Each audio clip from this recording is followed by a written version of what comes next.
India गठबंधन अपनी पहली परीक्षा में पास हो गया है। गठबंधन बनने के बाद पहली बार चुनाव में आए इंडिया गठबंधन के आगे बीजेपी को करारी हार का सामना करना पड़ा है। 7 में से 4 सीटों पर इंडिया गठबंधन को जीत मिली है, जबकि 3 सीट, जिसमें भी 2 सीट त्रिपुरा की हैं, वहां बीजेपी को जीत मिली है। त्रिपुरा में बीजेपी की सरकार है और राज्य सरकार पर चुनाव में जबरदस्त धांधली के आरोप लगे हैं। धांधली की शिकायत करते हुए विपक्ष ने काउंटिंग का बहिष्कार भी कर दिया था। इसके अलावा जो नतीजे सामने आए हैं उसमें साफ हो गया है कि इंडिया गठबंधन के आगे एनडीए कमजोर पड़ चुका है। एनडीए को सबसे बड़ा झटका घोसी सीट पर लगा है। घोसी में बीजेपी के उम्मीदवार दारा सिंह चौहान को समाजवादी पार्टी के सुधाकर सिंह ने लगभग 50,000 वोटों के अंतर से हरा दिया है। सुधाकर सिंह को इंडिया गठबंधन का समर्थन था। इसी तरह से झारखंड की डुमरी सीट पर इंडिया गठबंधन की ओर से जेएएम यानी झारखंड मुक्ति मोर्चा की उम्मीदवार को जीत मिली है। झारखंड मुक्ति मोर्चा की बेबी देवी ने एनडीए की ओर से आजसू की उम्मीदवार यशोदा देवी को 17,000 से ज्यादा वोटों के अंतर से हरा दिया है और इस जीत के साथ झारखंड मुक्ति मोर्चा ने ये सीट अपने नाम बरकरार रखी है। जबकि पश्चिम बंगाल में जलपाईगुड़ी जिले की धूपगुड़ी सीट को तृणमूल कांग्रेस ने बीजेपी से छीन ली है। टीएमसी उम्मीदवार निर्मल चंद्र रॉय ने बीजेपी की उम्मीदवार तापसी रॉय को 4300 वोटों के अंतर से हरा दिया है। केरल की पुथुपल्ली सीट पर तो एनडीए मुकाबले में ही नहीं दिखा। बीजेपी उम्मीदवार को 6000 वोट ही मिले। यहां कांग्रेस के चांदी ओमन ने सीपीएम के जैक सी थॉमस को लगभग 38,000 वोटों के अंतर से हरा दिया। उत्तराखंड की बागेश्वर सीट पर कांटे की टक्कर में बीजेपी को जीत मिली है। बीजेपी की पार्वती दास ने कांग्रेस के बसंत कुमार को 2000 के करीब वोटों से हरा दिया।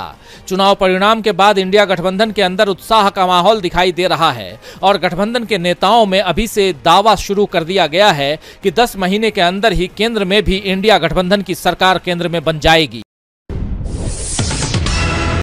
यूरोप दौरे पर पहुंचे राहुल गांधी ने एक बार फिर केंद्र की मोदी सरकार पर सवाल उठाए हैं। ब्रसेल्स के प्रेस क्लब में उन्होंने कहा कि भारत में इस वक्त महात्मा गांधी और गोडसे के विजन के बीच लड़ाई है। देश की सभी संवैधानिक संस्थाओं पर कब्जा किया जा रहा है। लोकतंत्र और संस्थानों को निशाना बनाया जा रहा है। हिंसा, भेदभाव बढ़ा है। नफरत की राजनीति की जा रही है। अल्पसंख्यक, दलित, आदिवासी और निचली जातियों पर निशाना बढ़ गया है। उन्हें परेशान किया जा रहा है। राहुल गांधी ने कहा कि जब से इंडिया गठबंधन बना है तब से मोदी सरकार बुरी तरह से घबराई हुई है। हमारा गठबंधन भारत की आवाज है, लेकिन इससे प्रधानमंत्री को डर लग रहा है, इसलिए वो देश का नाम बदलना चाहते हैं। कांग्रेस नेता ने कहा कि हमारे संविधान में जो नाम है, मैं उनसे पूरी तरह खुश हूँ। राहुल से जब सवाल किया गया कि वो कौन सा नाम पसंद करते हैं, तो उन्होंने कहा कि इंडिया यानी भारत मेरे लिए पूरी तरह से सही लगता है, लेकिन मुझे लगता है कि सरकार की ओर से घबराहट भरी प्रतिक्रियाएं हैं। सरकार में थोड़ा डर है। राहुल ने कहा कि हम निश्चित रूप से अपने गठबंधन के लिए इंडिया नाम लेकर आए थे और ये एक शानदार विचार है, क्योंकि ये दिखाता है कि हम कौन हैं।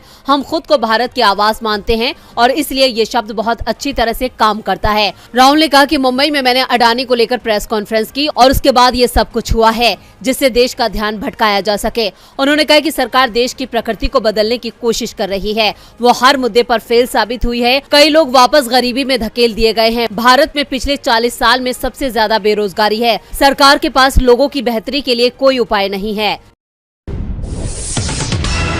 देश की राजधानी दिल्ली G20 शिखर सम्मेलन की मेजबानी के लिए पूरी तरह से तैयार है। यातायात पर कड़े प्रतिबंध लागू हैं। स्कूल कॉलेज बंद है। मेहमानों के सुरक्षा से लेकर उनके ठहरने तक का सारा पुख्ता इंतजाम किए गए हैं। दिल्ली के साफ सफाई और सुरक्षा के इंतजाम के निरीक्षण के लिए दिल्ली के उपराज्यपाल VK सक्सेना ने शहर में घूम घूम कर सभी तैयारियों और साफ सफाई का जायजा ले रहे हैं। दिल्ली की साफ सफाई और सुरक्षा के इंतजाम के निरीक्षण के लिए दिल्ली के उपराज्यपाल VK सक्सेना शहर में घूम घूम कर सभी तैयारियों और साफ सफाई का जायजा ले रहे हैं।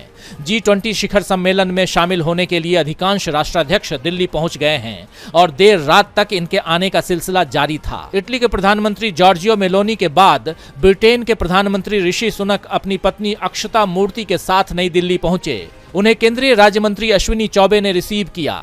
प्रधानमंत्री बनने के बाद सुनक पहली बार भारत आए हैं। जापान के प्रधानमंत्री फूमियो किशिदा भी अपनी पत्नी के साथ दिल्ली पहुंचे हैं। बांग्लादेश की प्रधानमंत्री शेख हसीना और अर्जेंटीना के राष्ट्रपति अल्बर्टो फर्नांडीज आज सुबह भारत पहुंचे हैं। वहीं मॉरिशस के प्रधानमंत्री प्रविंद जुगनौथ और नाइजीरिया के राष्ट्रपति अहमद तिनुबू भी आ चुके हैं। राष्ट्रपति अहमद तिनुबू का स्वागत मराठी धुनों के साथ किया गया। इसके अलावा G20 शिखर सम्मेलन में भाग लेने के लिए जापान के पीएम फूमियो किशिदा, अमेरिकी राष्ट्रपति जो बाइडन, चीन के प्रधानमंत्री ली कियांग, यूएई के राष्ट्रपति शेख मोहम्मद बिन जायद अल नाहयान भी भारत पहुंच चुके हैं। वहीं रूस के राष्ट्रपति व्लादिमीर पुतिन और चीन के राष्ट्रपति शी जिनपिंग G20 समिट में शामिल होने नहीं आ रहे हैं। पुतिन की जगह उनके विदेश मंत्री सर्गेई लावरोव रूस का प्रतिनिधित्व करेंगे।